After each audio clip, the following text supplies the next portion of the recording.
evening, everybody. Welcome. It's Tuesday. It's 8 o'clock in the evening. It's time for macro talk. It's not 8 o'clock in the evening. It's 7:50 in the evening, but it's going to be 8 o'clock in 10 minutes. I thought I'd get here a little early and say hi to some folks. Today was the big day for Laowa's launch of the Aurogon system. And it never occurred to me to actually ask how you tell if one of those things went well. But I'm assuming that it did because, yeah, it's a great lens.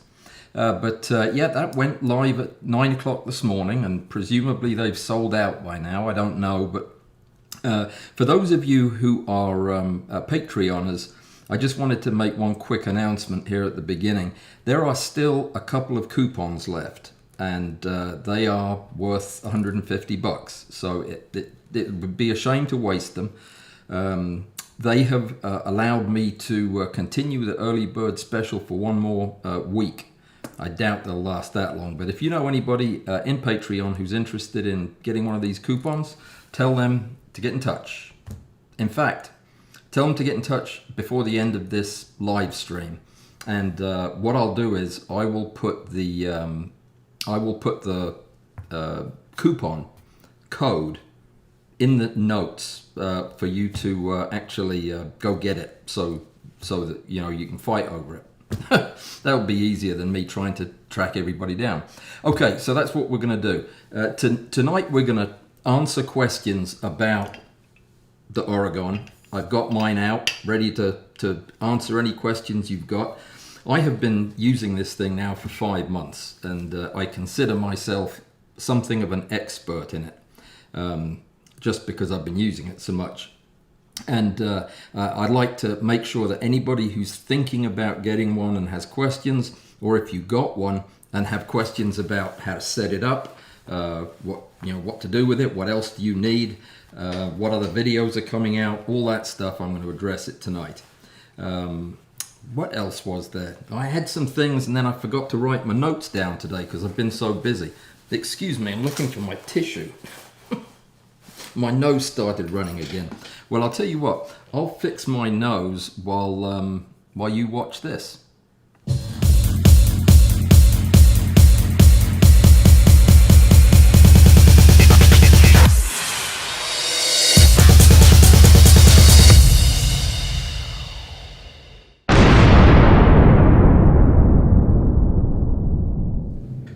I do love that thing so much. I was going to change it and put the better photographs at the beginning, and then I just decided I liked it the way it was, actually. I came across some recordings that I did for a video a couple of months ago and lost, and then I found them today, and I think they're going to make a great video. I'll probably work on that tonight and may try to put that out soon. It'll probably come out in conjunction with the NovaFlex release, which is also going to be this week. We have so much stuff coming up, and a lot of it is related to the Aurogon. It's going to be useful and helpful information for you regardless of whether or not you have the Aurogon or are getting it. It's all going to be useful information, but a couple of them are going to be fairly specific. One of them in particular that I'm going to do next week, I've already done it. I've already done the video. I just need to edit it, but we have so many new additions to this that it's going to be a very useful video, I think. It'll show you every step of putting this together.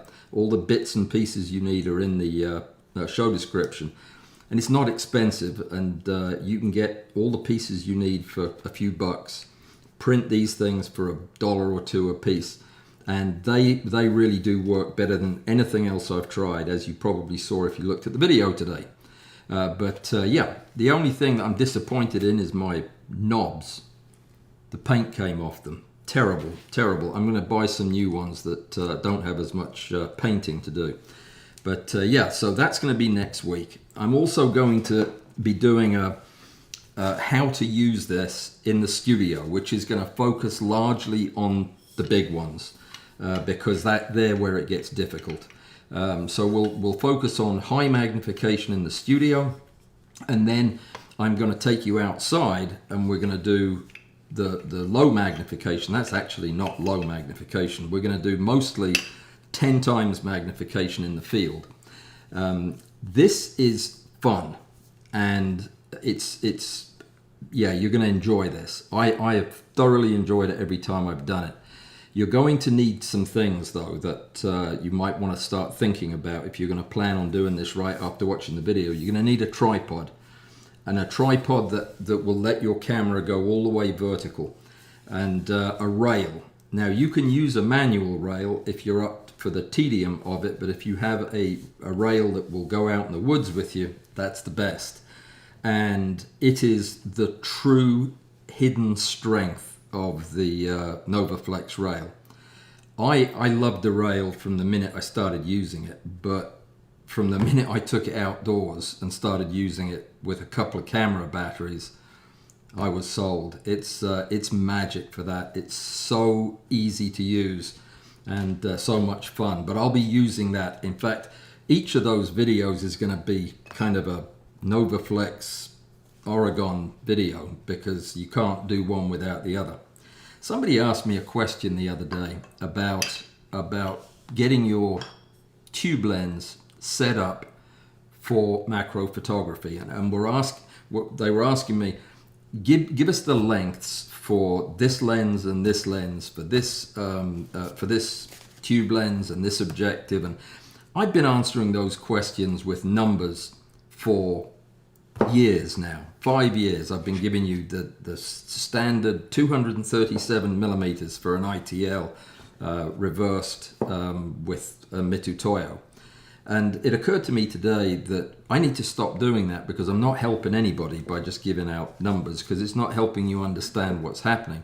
So I thought I'd take just a couple of minutes at the beginning of tonight to just refresh your memory. I know it's something we've covered before, but it's worth doing again, because once you get this in your head that it's the way to go, you'll stop worrying about it and you'll just do it. And that is setting up your tube system. Now, we're not talking Aurogon now, we're talking about standard tubes with a tube lens and an infinity corrected microscope objective, which I don't have on the end of this. And you can see from the past, I have distances written on it. You don't need distances, and they aren't going to help. What you need is a rail, some ring clamps, and some black Gorilla Tape. And I would also recommend a marker pen if you can get one that's a funky color, like yellow or silver or something like that. You're going to need that to get your system set up and then to stop it from getting unset up again. You're going to need some extension tubes in relatively broken up increments. I use a lot of 50s because I know exactly how much distance I need. But when you start out, it's good to get 50s and some 20s and maybe some 10s. But the most important piece is on the end here. This is a helicoid.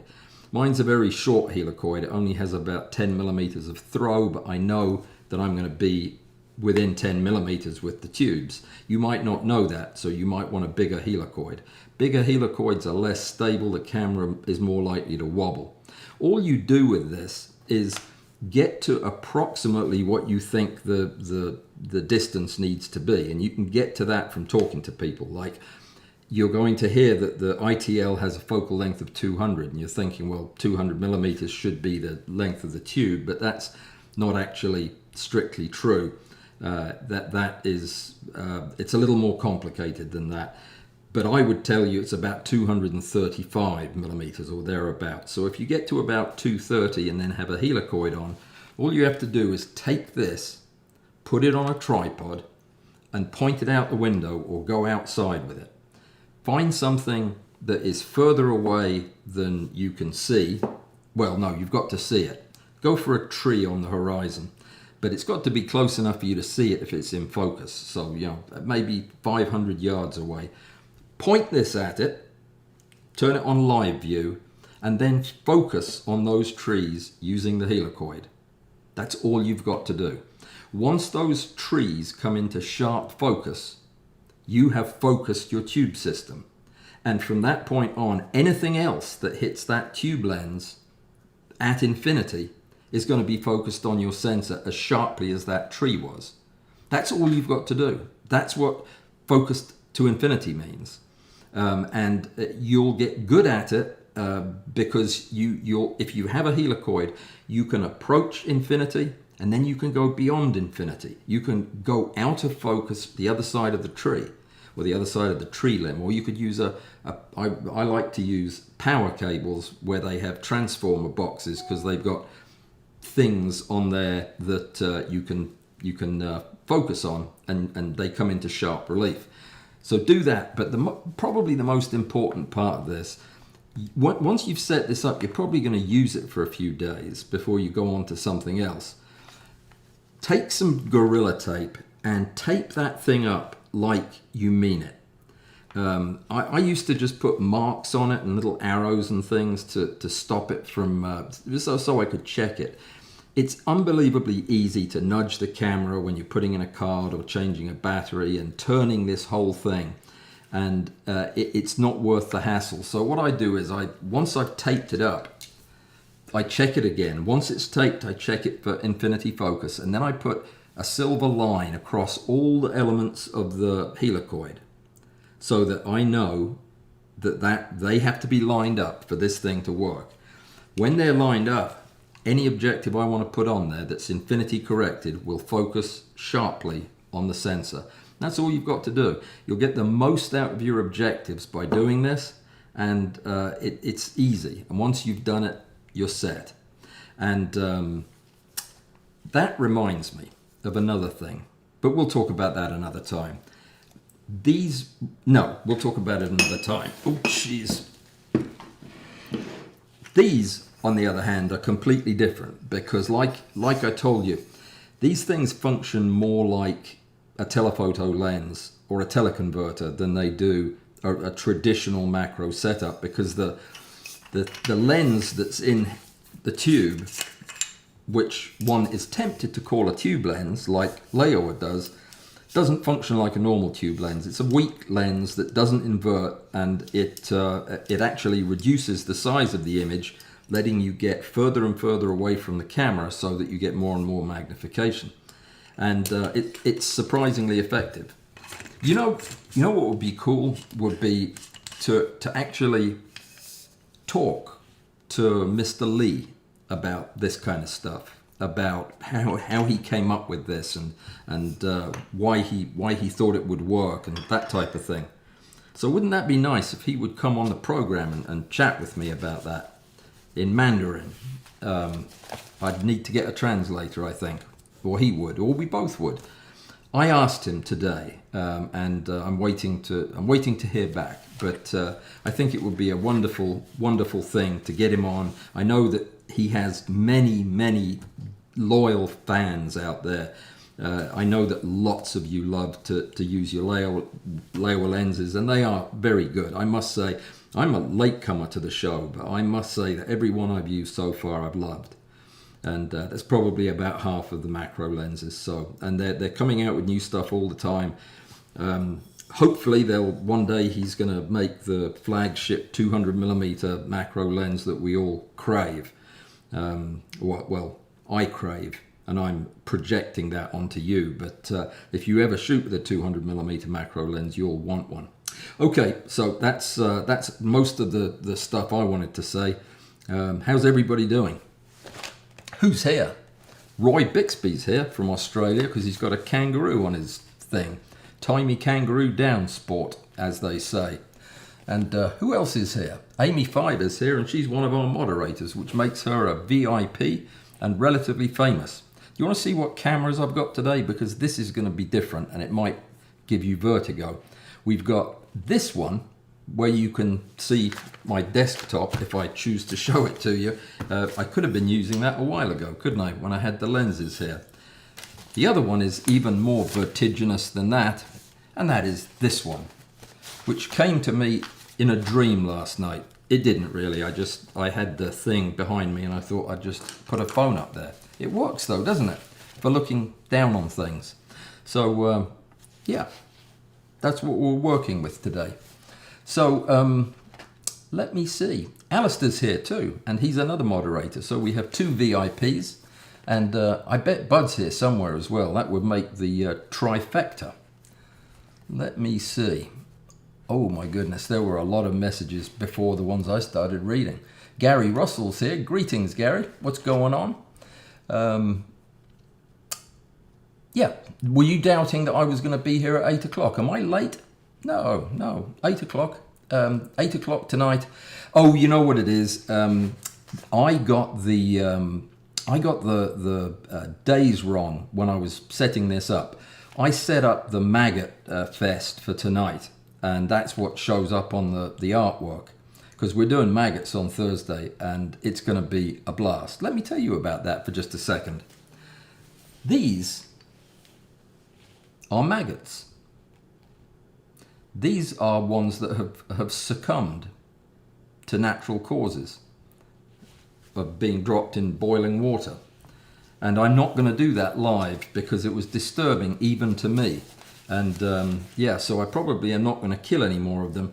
And they're all in my fridge right now having a nap. I need to put them back in their container though in case they wake up and wander off. They are the craziest looking things I've ever seen. You will just not believe. Well, maybe you've seen them. Did you see the artwork for this coming Thursday? That's one of them. They are bizarre looking. And what we're going to do on Thursday is I'm going to show you what they do alive in my maze under the microscope, because I was trying to get them. Here's the deal. Here's my maze. It's amazing. And it's 2 microscope slides and some blobs of Bondic, and it's covered in slime trails. That is from maggots who have been practicing on this. What you do is you put it at a slight angle and drop the maggot in the chute like that. Would you like to see it from above? It's quite impressive. Drop the maggot in the chute, and now it's a long way away, isn't it? You wouldn't see the maggot if he was in there. And he is going to naturally head down that way. And he goes through the little gap at the end and gets stuck temporarily. And when he's stuck, his mouth parts start going haywire. Don't know why, but they do. And the idea was to get some close-up shots through the microscope, which I did. I got loads of shots through the microscope, but they weren't close enough. This needs to be done with a compound microscope. A stereoscope is not nearly enough magnification for this. But it's still fun to watch them do their thing. And what I did was I put a blob of Caro syrup, which was going to be my enticement to get them to move towards things. I put a blob of it down, and I positioned him in such a way that he kind of had to go through it to get beyond it. And he did, and he got Caro all over him, and didn't appear to like it very much, but kept going.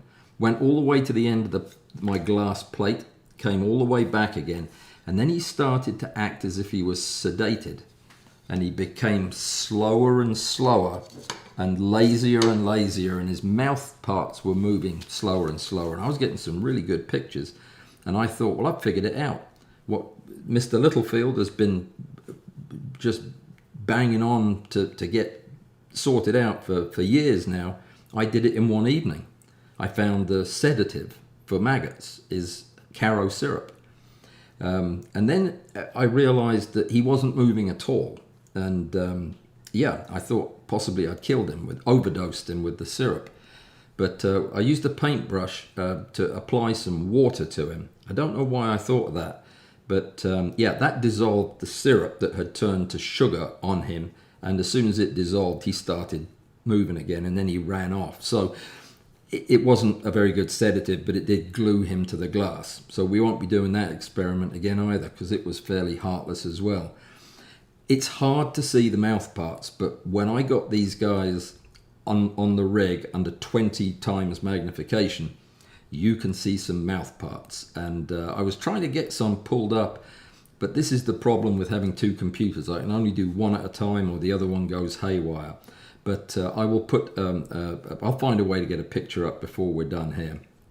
They really are amazing looking creatures. They look like ordinary maggots till you get to their head.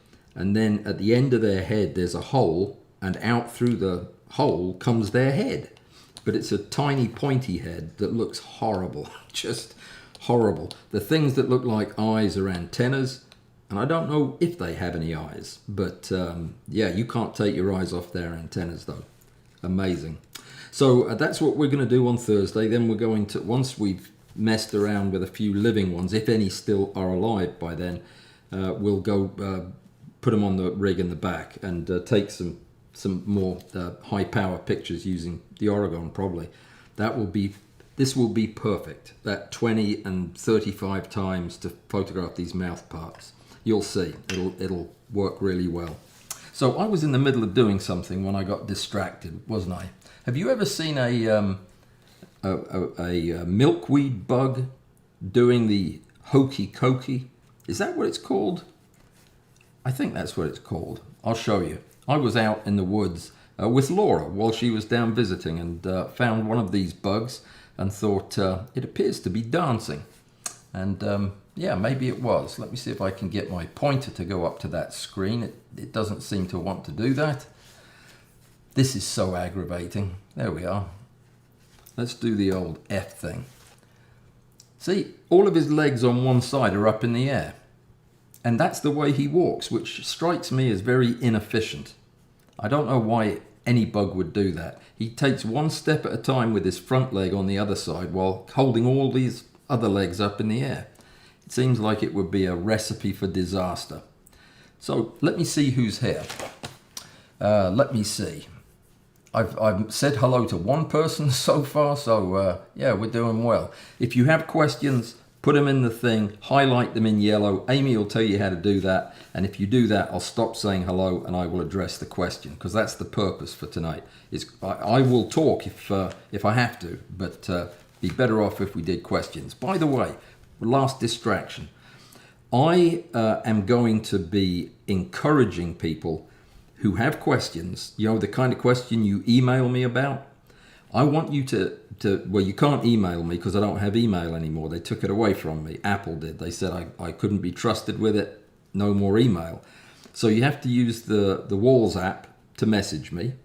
And when you message me, if you ask the question that you would have emailed me with, I will answer it here and now. In fact, where's my phone? Oh, it's up behind me on the stick in the air. I might pull that down and see if anybody actually has asked me a question this week, and I'll answer it, because that's what we're going to do from now on. If you have questions, put them in there. I'll answer them so everybody can hear them. Unless they're difficult, then I'll just tell you in case I'm wrong. Let me see. Who's here? Gary's here. And Joseph is here. Greetings. Hang on a sec. What? Have the clocks gone back or something?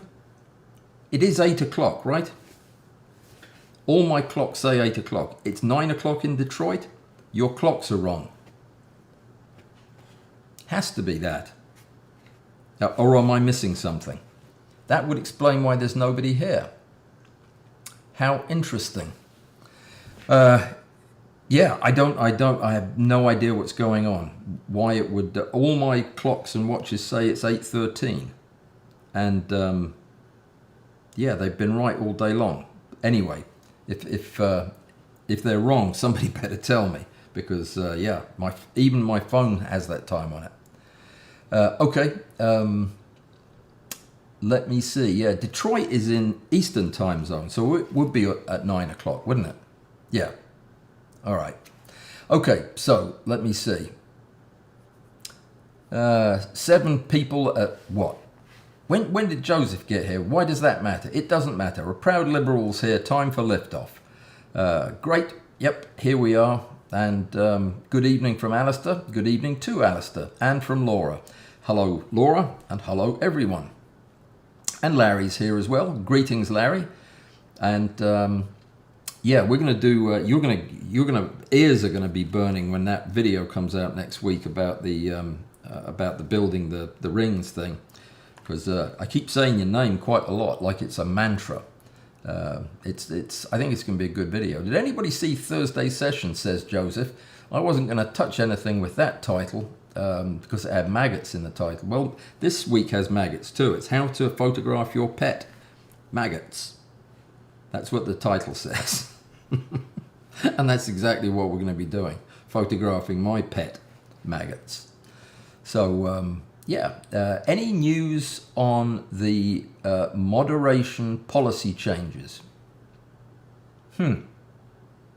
What moderation policy changes? I did not know there were any moderation policy changes. Our policy has always been the same. And that is that, our moderators have absolute decision-making power when it comes to removing or, silencing disruptive behavior. Yeah, we've got to have that. Otherwise, we end up not talking about photography. We end up doing other things. So that's never changed, never been any different, same thing now. And I have the best moderators because it never comes up because they are so good at it. So there you go. And Robert is here from Ocala, Florida. Welcome, Robert. Glad you made it.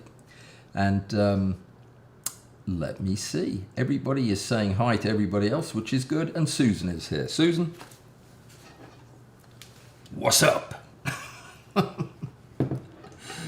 I never am more than about one arm's reach away from that camera. It's my Z8. I've only taken 5 or 6 pictures with it because I just haven't had a chance. It has been hellaciously busy for the last week, and it's going to be the same for this week. But I see a light at the end of the tunnel after Saturday's Presume. Did I mention that?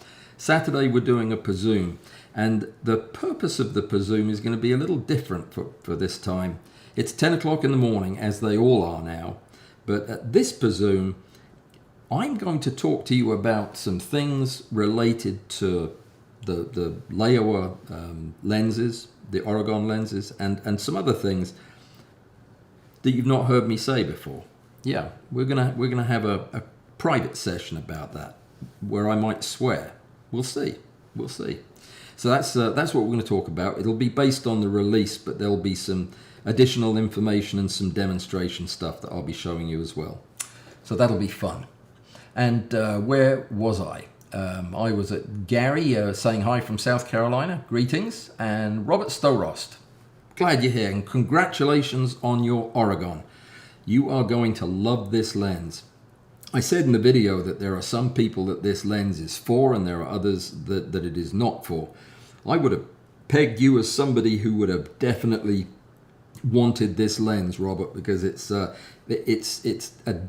dead serious lens. It really is a very fine optic, but it doesn't come with that just incredible price tag of a bag full of Mitutoyos. But you have just as much fun with it. I could very easily see if I got this 20 years ago, I'd still be using it, because I don't take pictures that are anything like as good as Robert, so maybe it won't be the case with him, but with me, I don't think I could out photograph these, not in my lifetime anyway. So yeah, it's I think as people start using this and start sharing their pictures, other people are going to think, that might be something I want to invest in, because it's a heck of a good price. It really is. I was very surprised they came down, because when they first sent me the lenses, they sent a card saying the US price can be $3,000, and I thought, whoa, that's not a bad price for 4 objectives. But yeah, $1,500, hard to beat. $1,350 for some people. Well done, those of you who got that. So let me see. I ought to scroll down so I can see what else is here. Robert's saying, oh, you got the discount. Good, excellent, fantastic. And cloud 10. That's a bit too high. You need to come down one cloud level to cloud 9. That's where everybody else would be. You'll get lonely up there on 10. Larry, the moderator note the M something did not arrive in time. So there you go. Whatever that was, it's on its way. Fantastic. Good news. Allan didn't receive his maggots in time. That's the rest of the story, isn't it? They came the next day, and they were in my mailbox like all day and half the night. Well, actually, all night and half the day, and it was 110 degrees outside. And I thought, well, that'll be cooked maggots. Apparently they love that kind of temperature because they were bopping around. Every one of them was alive. They love heat. That's what they produce when they're in a compost heap. Well, they don't produce it. The compost does. But they live in those steaming piles of rotting garbage, which doesn't sound appetizing unless you're a black fly larva, then a black soldier fly larva, then you love it. But yeah, they like my letterbox too.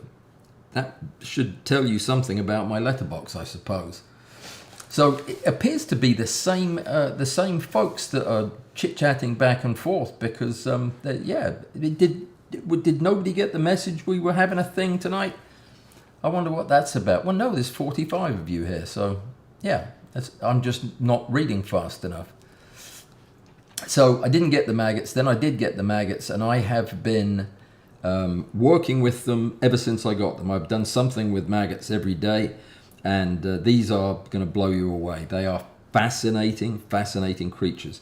Did everybody see the pictures that I told you to go look at that Rick took and posted on photomicrography.net 100 years ago when Anton van Leeuwenhoek also took some pictures of the flies? He took the mouth parts pictures that are so famous now, and they are fantastic. I've been sharing them around the internet all week in the hopes that I can take one that looks anything like that good, and it's not happening so far. But I'm going to have to find a way. It just occurred to me that there is a way. I'm going to start up this other computer. Don't mind me. I need to use my keyboard, though, to put my password in. Does anybody know what my password is? Hang on. That did it. And there it is right on the first page. So I'm going to see if this will drag over. It won't. It won't because it's on a different computer. I'll share it to myself and then I'll show it on this other screen. Yes, well done, Allan. Clever thought. Did you hear that? That beep, beep, beep? That was it showing up. It didn't show up. There it is. Let me see if it opens. Yes. All right. So this is this is what I've been working with, and you'll get to see the wrong date and everything on the cover art. All right. I can't get that to open up all the way. So let me just jump over to that other screen. And all right. So sorry about this. I can't get it to. Oh no, it just won't. Oh, I'm doing it on the wrong on the wrong screen. Just carry on, chat amongst yourselves. So here it is. There, finally. That's better. Now, you're looking at this and thinking, oh, that's a nice hamster. It's not a hamster, it's a maggot. And this is not its eye, or it might be its eye. I don't honestly know. But this is its head, this thing. And yeah, you look at that and you think, well, that's not much of a head really, and that's not its eye. That's its antenna. And this thing that looks like a gaping wound is his mouth, or mouths, I guess you'd say. And he's hairy. Did you know maggots were hairy? And spiky. So when you zoom in and take a good look at their face, it gets worse. This is at 20 times magnification. This is what that head thing looks like. Now, that's me, by the way, that thing on the right. It's not a black soldier fly larva. That was my face. But this is what that black thing sticking out of the maggot looks like. It is pretty atrocious, I think you'd have to say. All of these are mouth parts, and the ones on the sides shoot in and out in alternating a rhythmic pattern, and they've got teeth on the end that rasp the food. And we're trying to, Rick and I were talking today about trying to film these when they're doing their eating thing. Yeah, I'm not sure I could stomach it, but yeah, these I'm supposing are either nostrils or ray guns that come out the front of its face-like structure. Don't know what this is, a hydra possibly. These are soft, frilly things that look like gills. Yeah, it's hard. It's really hard to say. You could call them anything you want, and I'd believe you. This is an accordion or a washboard. It's some kind of musical instrument in its gizzard. And I think this is a breathing hole, or possibly not. And I don't know. This might be its ear. So there you go. You know as much about them as I do now. But that is what we are photographing on Thursday. And if that is not an impressive thing, I don't know what is. And that was shot with a Mitutoyo, by the way. And that was shot with a Mitutoyo 5x objective. I hadn't been shooting with my Mitutoyos in so long. I just had to get back to something familiar. So that's what I did. And yeah, so that's what we're going to be doing. And they are impressive creatures. But go over to photomacrography.net and do a search for black soldier fly larvae, and there's an article called something to do with boring machines, and that's where you'll find Rick's pictures, which are 1,000 times better than these. Where was I? I was saying hello to people, but I've now covered it up with a big hamster picture. So let me see. I see colored names showing up, which means questions that need to be answered. Or it could just be waving. I don't know. Let me see. Been there, done that. Been there, been there, been there. And Joseph's talking about his maggots. His neighbors order maggots. Must be nice people. Only the best people order maggots online. You know that. And let me see. Bruce is here. Bruce, greetings, my friend. It's been a while. I was thinking about you just the other day. I hope all is well down under. And it's extremely dry and hot at your place. Yes, well, it's summer, isn't it? Nearly? No, it's still winter. Doesn't make any difference, I guess, down there. It's so hot. Well, I'm glad you're here. Cool off for a while. And Arctic Penguin. There's a name I do believe I have seen before, but not in quite some time, Mr. Arctic. Welcome back. I am assuming that you are coming back. If you're not, and this is your first visit, welcome. You are welcome. And Hernando Sportsman's Club is here from down in the Orlando neck of the woods. And Roy. Roy and Bruce are on opposite sides of a very, very big island. So they probably don't know one another. Not immediately. Allan's dancing around the room again. I was? Yeah, probably. I do. I mean, I get frantic as the moment draws close to press the button and get started. So I may have been. Joseph enjoyed my Aurogon son of Arrowthorn video. That video was a complete disaster. I should have just redone it for the 5th time. I did it every time they told me that the launch was coming up. They'd say the date's been moved, it's going to be on such and such. So I'd do the video again, have it ready to go, and then it didn't come out. They'd moved the date again. So this time I tried to put the video together from all of the other videos, which had good bits in them. And it just turned out to be a complicated mess and I ended up reshooting most of it and doing it over again anyway, because my microphone was buggered up the first time. Anyway, thank you. I enjoyed doing it. Pretty much all of my other videos this month are going to look very professional compared to that, especially the one on the mountain. I am looking forward to sharing that one with you.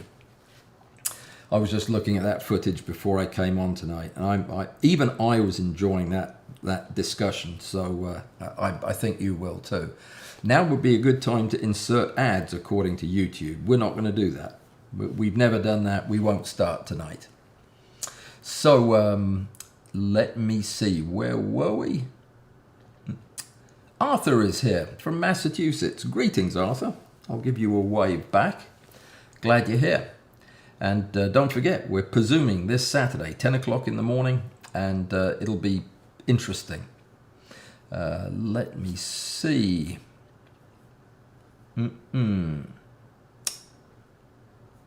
You were interested in that video, Russ. Well, good. I'm glad. I mean, it's always hard to tell exactly what people are going to want to hear about something, and it's a very interesting thing, this reviewing interesting equipment.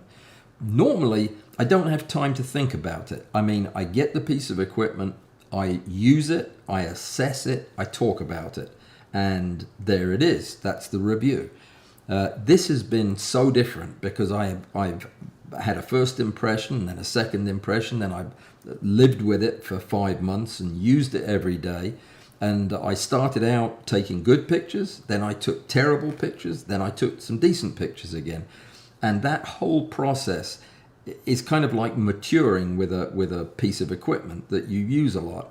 And my respect for it and my understanding of how it works and its limitations are so much better now than they were when I opened that suitcase the first time.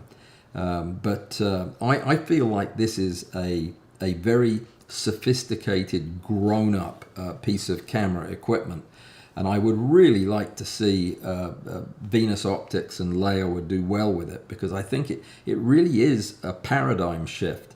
I said in the video, and I believe this wholeheartedly, that nobody has really done this before. Taken something as esoteric as 50 times magnification and made a device that ordinary people can use. I mean, this is, it wasn't a year ago when I was telling sophisticated, experienced photographers that they weren't ready to shoot at 50 times magnification, because it is so difficult. This makes it a little bit easier, but it makes it a lot less stressful. It takes a lot of the guesswork out of it and allows you to just get into the photography part and focus on composition and lighting and the important stuff. But I look forward to seeing a lot of you who have bought this lens grow with it in the coming years. I can't wait to see what you do with it. The one person that I kept thinking about for this, who probably will not end up getting it, because she falls in the category of basically having all the lenses that she would need for what she does, is Allan, who photographs slime molds. I think slime molds were probably put on this earth to be photographed by this lens. That's their main purpose, because this is exactly what that 35 and 50 would excel at. Would be a stationary subject close to the ground that you could really get the lens on and get some good photographs with at high magnification in the field. Be exciting to see. If I ever find a slime mold, I'll do that, but I've never found one really. I found a few scrawny looking things that didn't last very long, but I'd like to go shoot some of the ones that Allan gets up north. Yeah, they're amazing, but I don't think they'd let me on a plane with these.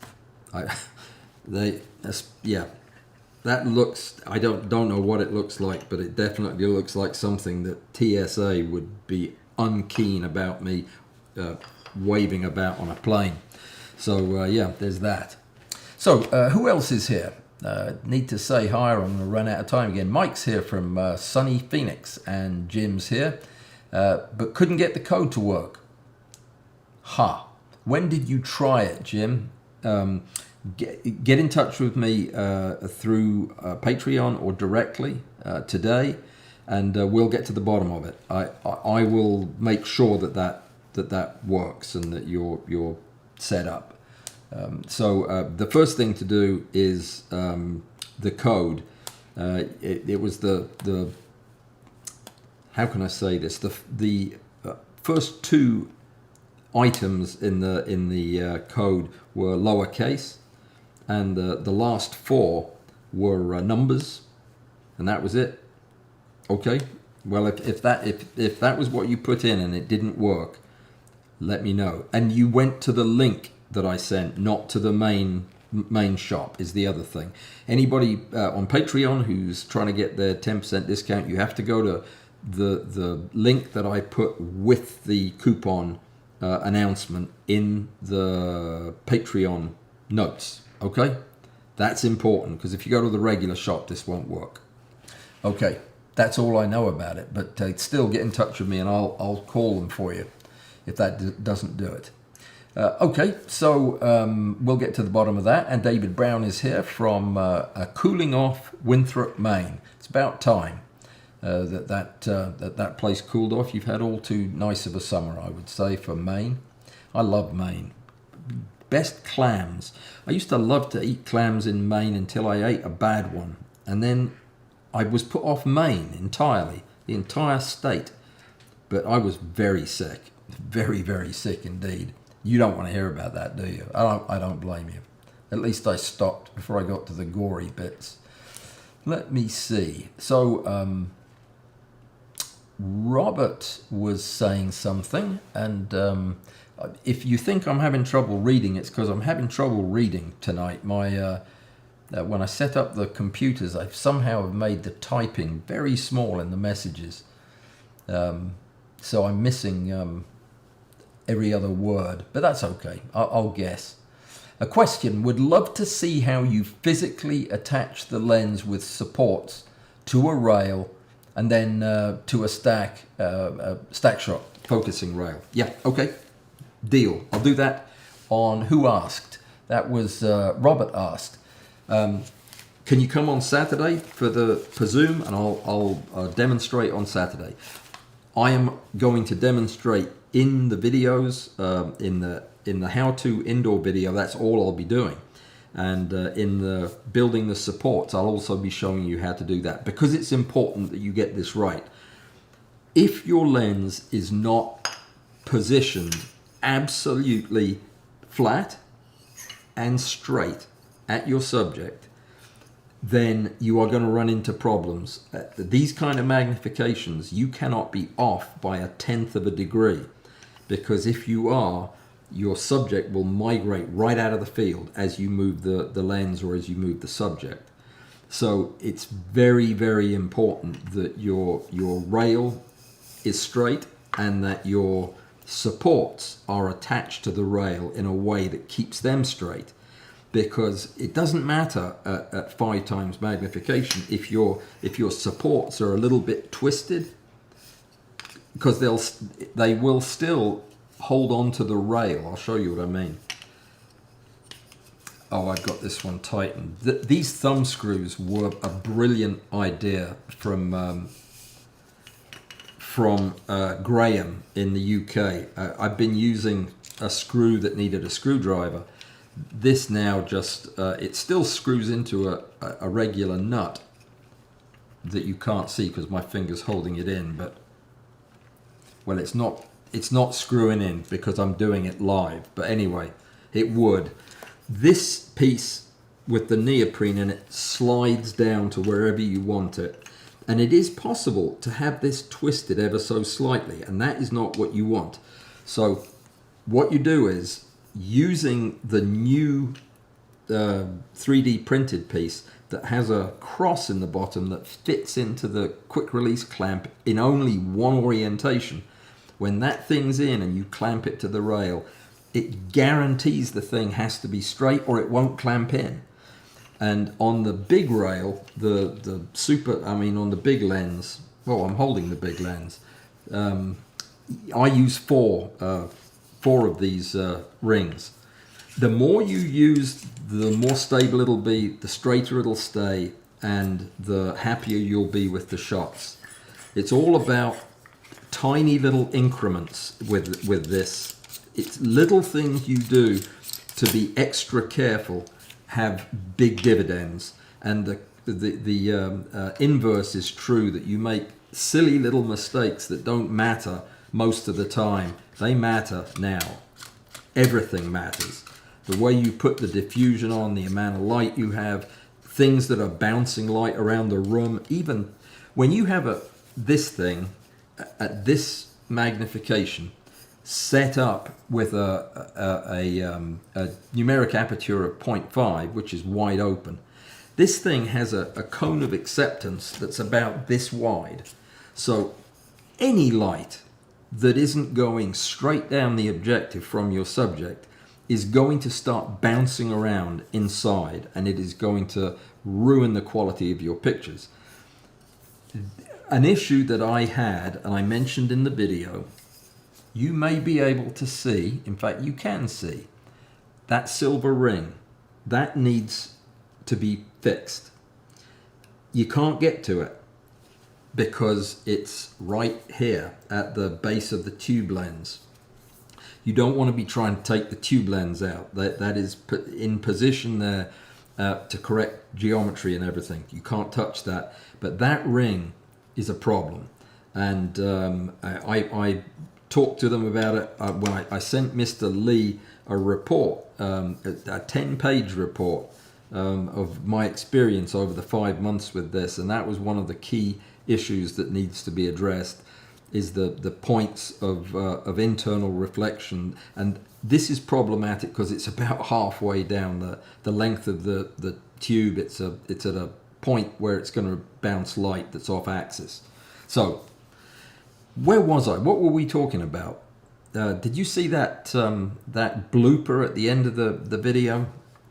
I did that about 3 times in a row. I started the video. By the time I finished giving the name of this, the full name of it, I'd forgotten what the sentence was that I started on. So I kept having to start over again.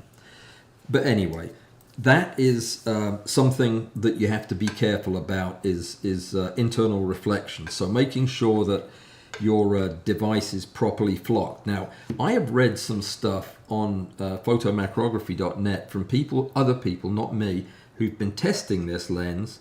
First of all, their reports on the modulation transfer function mapping are not great, but we knew they wouldn't be great. That comes with the territory of being a less expensive optic. But I was reading that some people are saying that the inside of their tube is not flocked. Now, I haven't seen any pictures of it, and I don't know what they mean by not flocked. I mean, if you look at the inside of one of the shorter tubes that you can see down into, you'll see that the whole inside is ridged and black, like, no, it's not going to work, is it? And I don't have a flashlight handy. Nope, I wouldn't, would I? Yes, I do. So the inside is flocked, and it is pretty efficiently. You know something that is not efficient? This thing. This thing has never worked worth a flip, and I don't have a cable for it. Okay, all right, so much for that. Anyway, if you look down inside your tube, if you have one of these, you'll see that the inside is an anti-reflective surface. It is just like the inside of a lens. And these guys make lenses. They know what they're doing. I wonder if maybe 1 or 2 of them might have got out the factory without having the coating put on. I don't know.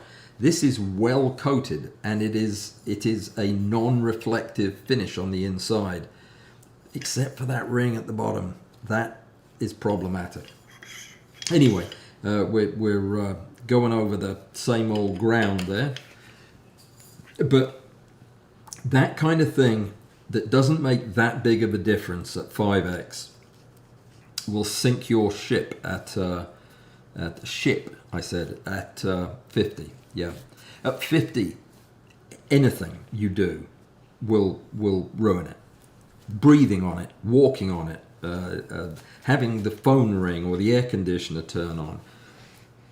It's crazy, and the photographs may have 1,000 frames, may have more. The biggest one I did was about 1,600 pictures for a single photograph when I was using the rail and micro stepping at the shortest step I could get to.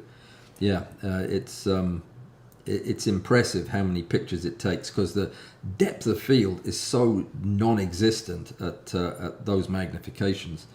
But the pictures, if you take your time, the most important thing to do is to diffuse your light.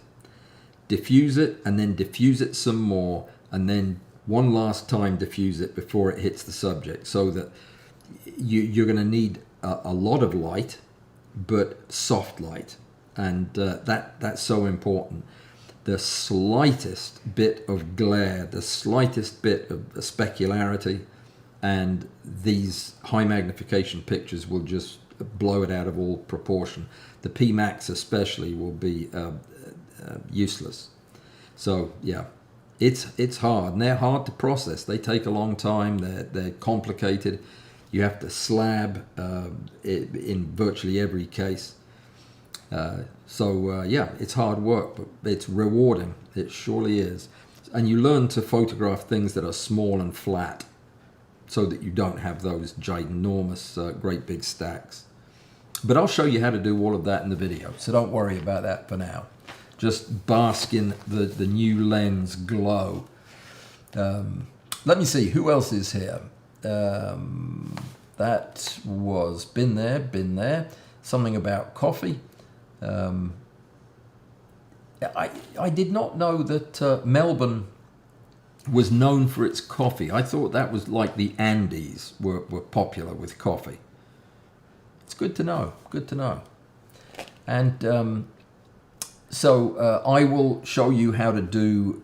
In fact, I'll make a mental note to self, which usually means I'll forget what I said in about 10 minutes, but I'll try to remember to do this for all three of the rails that I have access to right now. I will show you how the setup differs from rail to rail, because it does.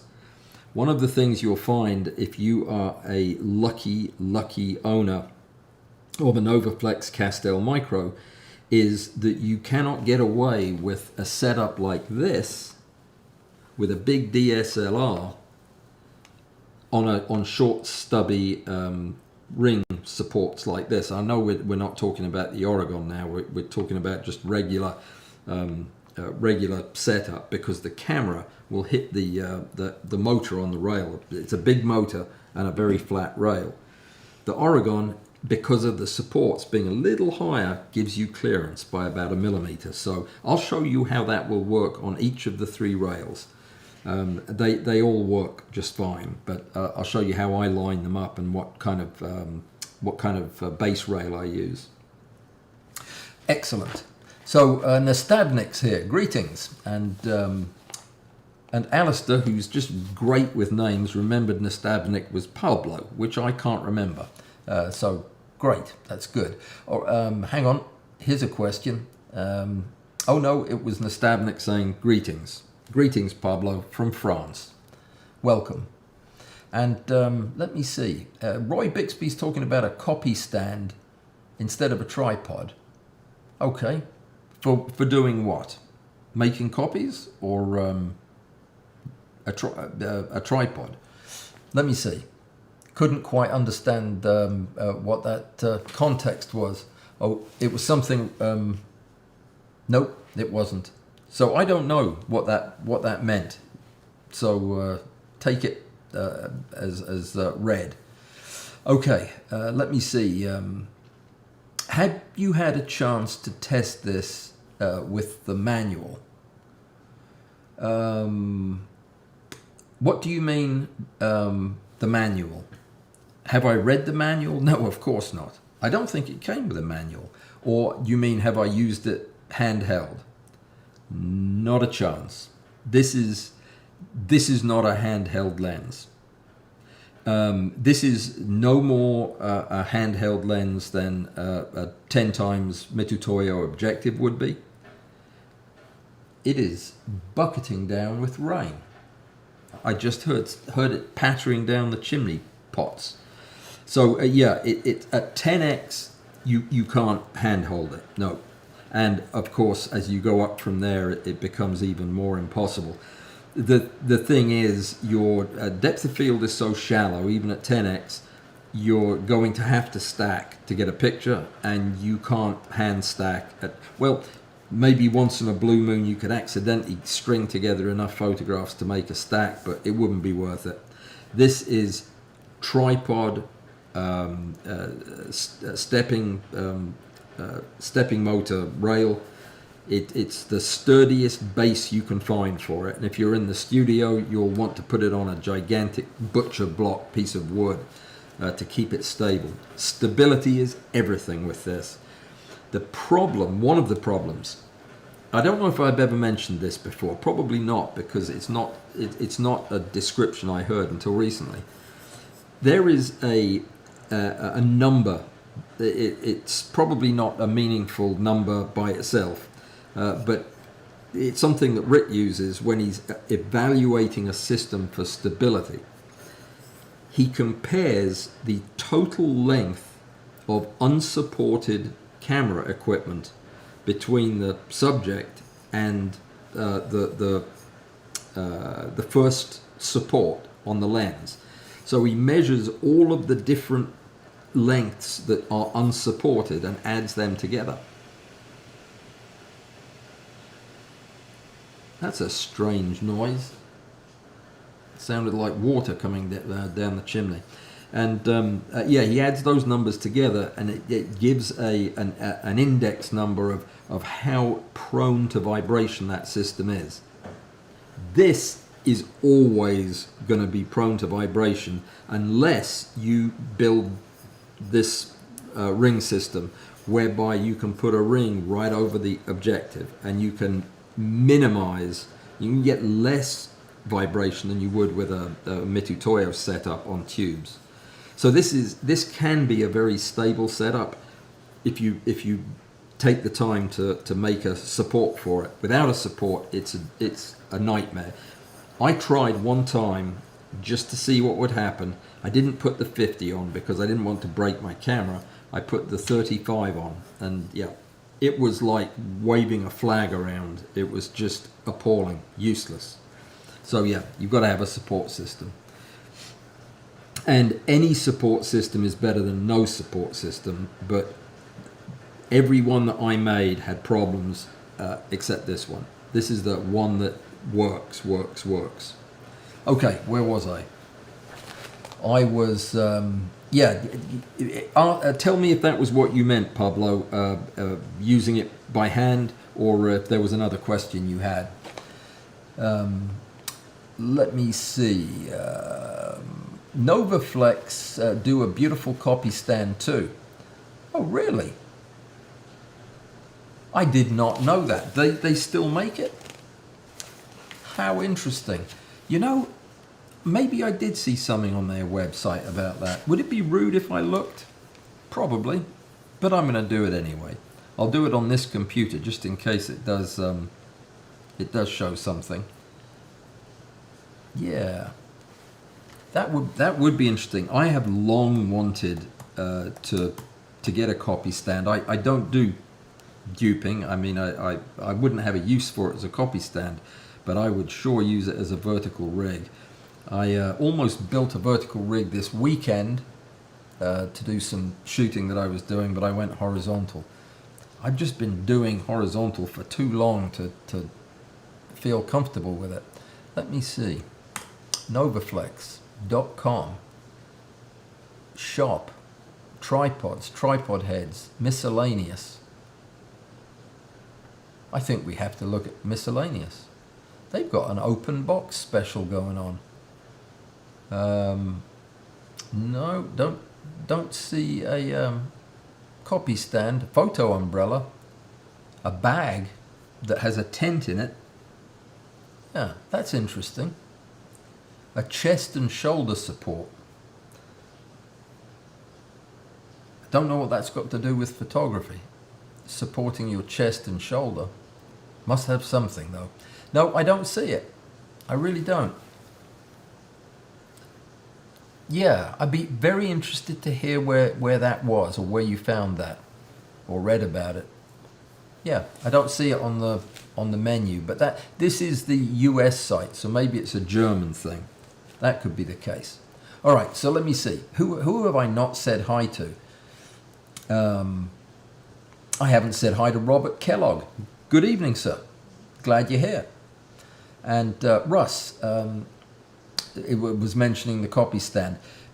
Is that a historic thing, Russ, or do you happen to know they still make it? Because I'd be very interested in seeing that. All right. The name Narrabri is very familiar. That's where you live, Bruce, as well, isn't it? Or near there? I think it is. Oh, that was Bruce talking. Okay, forget I said that. I thought I'd said something smart for once, but no. Allan, have you had a chance to test these lenses with the NovaFlex manual rail? Ah, I see. No, I haven't. I haven't had my hands on the manual rail yet. That is supposedly as early as next week. This is a strange situation where I'm very eager to get my hands on the M rail so that I can start testing it. But I'm very uneager to part with the micro, which has to happen for the other to happen. So it's a push me pull you type situation. So I'm trying to get as much shooting in with the micro before the big swap, which is supposedly on or around the 5th of October. So you can expect to see as much hoopla about the M rail as you did about the micro. Though I'm a bit old to be sitting there clicking the wheel like that for a long stack. Yeah, but it only goes up to 5 times, so I would say 200 would probably be about as big a stack as I'd want to do, but 200 times I'd get repetitive use injury. Yeah, probably would. That's a lot of knob twisting, as they say. All right, so I haven't had a chance to, but it'll be the first thing I do after I get it. I will be testing these lenses and the regular Mitutoyo stuff. You know something I did the other day? I had just finished shooting maggots at 5 times with a Mitutoyo and then at 20 times. And I thought, you know what? I'm going to see if I can get some nice sharp shots with my Nikon CFI Plan 10X. I was really disappointed with that lens for that shot. I mean, I know it was just me, but it's just not a Mitutoyo. As much as I loved it when I first got it, because it was the only objective that I had, yeah, it was nice, but I wasn't happy with the combination of it and me this weekend. Let me make sure there's nothing else I was going to show you before we run out of time. We ran out of time 10 minutes ago, and I've been talking an hour and a half. Sorry about that. Let me see. I'm going to zoom through these as quick as I can. Russ Richard, he loves their kit. Yep, now for a lottery win. Good point. Question: how do you fine-tune focus with finite objectives with your rail? You use the rail to focus. The movement of the rail and the camera is the only way you can focus. There is nothing to turn. There is no focus mechanism. So, you're saying with a finite objective. With a finite objective, it's the same thing. A finite objective just means it has to be on a set distance of tube lens, usually 160 millimeters total, and then you move the rail to focus. It will form an image at 150 from the sensor, 160 in the microscope because of the eyepiece. But the actual focusing is done by moving it through the subject. That's for a finite objective. Well, it's the same for an infinite one. It's just, yeah. Okay. So, 4-letter words are used here when referring to the lack of rain. No, dry is just 3 letters. Oh, you mean arid? Yes, of course. I bet that's not what you mean at all. Thomas Bex is here from Switzerland. Thomas, you've probably already left because it's after 9 o'clock, but whereabouts in Switzerland are you? I have a couple of friends in Switzerland, and I absolutely love that country. Haven't been in many, many years, but I've been talking to my friends a lot about it. So, welcome. I didn't recognize your name, so I'm glad to have you here. Please come again. Let me see. Who else has snuck in? Alanis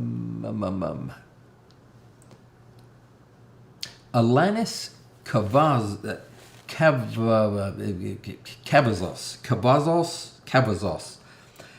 Can I call you Alanis? That I will remember. It's a pretty name and I won't get tongue-tied on the last part. Welcome. A vertical stand is more suitable for something, no doubt, but I missed the question from earlier. Oh, I see what it is. My messages just did that whole page jump thing, so I missed the lead into that question. Let me see. I got half a cup of coffee back in 1987, says Joseph. Well, good for you. Laowa just showed up, Venus Optics, and said hi. Welcome. I hope they haven't already left without me saying hi to them. How about that? That's terrible. But welcome. I'm glad you made it, guys. That's fantastic. And Joseph is here. Greetings. Good to see you, sir. And yeah, I don't know if that was Jimmy or Michelle or both, but I'm so glad you came by. Fantastic.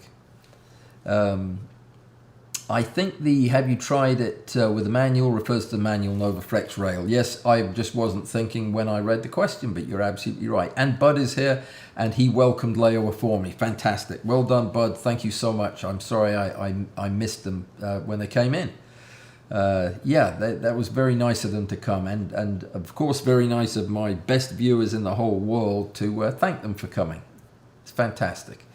All right, I think we're out of time. I know we're out of time. I am going to be back, and everybody is thanking them. Isn't that nice?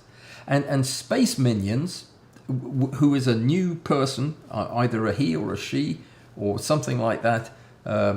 Perhaps this question displays my ignorance of a fundamental difference in microphotography and microscopy, but isn't the smallest detail larger than a pixel at most magnifications of the system? Or isn't the smallest detail larger than a pixel? No. There are many details much smaller than a pixel. That's a matter of resolution, of how many details you can resolve on the number of pixels and the size and shape of the pixels that you have. That is such a big and important question. I think we will address that probably as a topic in an upcoming live stream. That's interesting. So Space Minions, please plan on coming back and we'll discuss this in more detail. I've got videos on it as well, so there's always that, if all else fails. Aurogon should work well in a vertical system, no question about it. It did work well in a vertical system. I used it for a couple of weeks solid, only vertical. It worked great. And it's easier to hold straight vertical than it is horizontal. Everybody's probably already gone, but I'm going to keep talking just in case they haven't. They're talking about tea. We'll skip over that. Mesh strainers and tea leaves and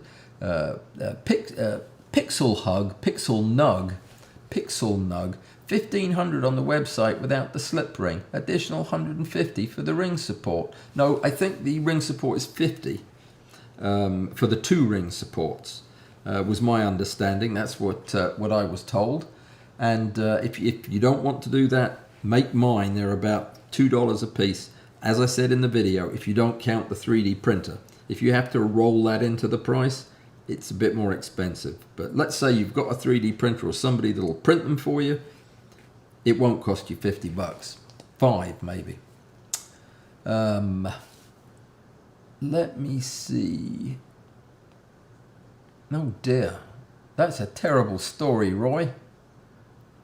Have you used the Aurogon with a Wii macro, asks Stephen Neff. Yes, I have. I've used it on all of the rails, and it works perfectly well on all of them. They're all good rails. They're all sound micro-stepping rails. None of them raised an issue. The Wii macro's a little higher profile than the other two. Didn't make any difference. If the lens was well supported. That's the key. Good question, though. Good question. For manual stacks on M-Rail, could not set up the camera on the intervalometer and do batch stacks of 10 at a time. Oh, that's a good idea. That is a good idea, except you couldn't do it, could you? Let me think about how to do that. But actually, tethering and stacking as you go in batches is a good idea. Yeah, I might think about that. That would certainly be a great video. You could watch me swear.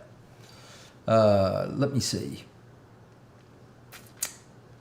I think that is most of the questions. The NovaFlex copy stand that I used to use was a good few years ago. Okay, but search the term NovaFlex Mini Studio and copy stand. Okay, I will do that as soon as we get done tonight. I'd like to see that. Thank you. For manual stacks on M-Rail, could you not set up the camera? Yeah, that is a good idea, and I think I will try that. I like vertical photography, says Roy, but you need a tilty screen. Yes, you do. Or a very long neck. If you're a giraffe, possibly, it would be more comfortable. But otherwise, or a mirror on the roof, ceiling, that would do it. Happy Joy from Peter Nagy, who's probably already gone back to Tennessee, seeing as I'm so late saying hi to him. But if you're still here, welcome. And Seabell, how's it going? Not much to say, too tired. Well, I'm sorry to hear that. Get some rest and come back on Thursday when you're wide awake and we'll chat. Where was I? I'm going to get to everybody. Big Cypress Distillery. Have we met? Your name sounds very, very unfamiliar to me. I don't know anybody called Distillery. Welcome. And do come back if this was your first time. I'm glad to have joined. Looking forward to getting these lenses. They shipped this morning. Well, good for you. I got the ring support for free. You're on Patreon and it's worth every dime. Thank you. I wish I'd seen that when everybody was still here and I could have read that out, but I may accidentally read it out again on Thursday. Glad you're here. Glad you got the lenses. We're going to have so much fun with them. I have a feeling I'm going to be teaching how to use these lenses primarily for the rest of the year, which is great. Question from Robbie Keane. So the code and link are only for Patreon supporters. Yes. The reason is I had initially written that I was going to release any remaining codes, but I was told by Laowa that there was no mechanism for me to do that. That because the early bird special had been set up in my name, there was a special link to get to the store, and the general store would not recognize the code. So yes, that is true.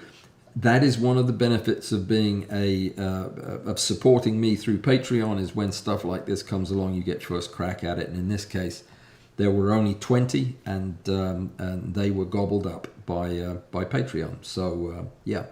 It's I'm grateful to those folks. They have kept me in business for the last 5 years, so anything I can do for them, I will. All right. That doesn't mean I don't do nice things for other people too, though. A proud liberal. Did you catch Michael Waddell hand holding the Aurogon in his video? No, I didn't. But I'm not surprised. But he's so much calmer than I am. He can probably get away with it. I'm don't doubt that he's out there with the 10X, and I will look forward to seeing his pictures. They'll be fantastic. Let me see. All right. There's another new name, Janko. Michael has focus stacking in camera, I believe. Yes, he probably does, but he's still, if he's hand holding it, even with focus stacking in camera, it's going to be difficult. It's going to be difficult. But Gang, is it Ganj? I'm not sure. Welcome. Glad you're here. And resolution limits are tough. I'll look through your videos. I thought the criteria of 400, 700 nanometers would become the limiting factor rather than pixels past a certain ratio for typical pixels. Thanks for pointing me that way. I'll try and make another stream if I get the notification. Okay, we'll try to notify you. We talk about all kinds of stuff. The live stream tends to be more like this than the videos, which are a bit more cerebral. And if you really want to get cerebral, go to my website, read the articles. That's where the boring stuff is. It's not boring, it's fascinating.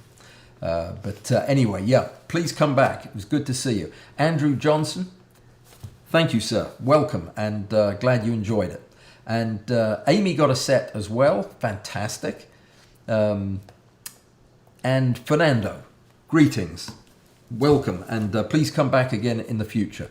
We'd love to have you. And thanks again to Laowa, Venus Optics, for supporting me, for supporting this whole endeavor that we've done, and for making today such a big success. I'm very grateful to you. And yeah, we'll be in touch. We'll be talking again soon. Everybody, thank you for coming. Thank you for participating. It was a very busy evening. I know I didn't get to everybody's comments, but thank you for coming. And this is a problem we're having more and more now, as I can't get to all the comments. It's either because I talk too slow, which I know isn't the case, or there are just more of you asking good questions. So that's fantastic. Thanks for coming. I'll see you on Thursday. Hope you can make it. Until then, take care.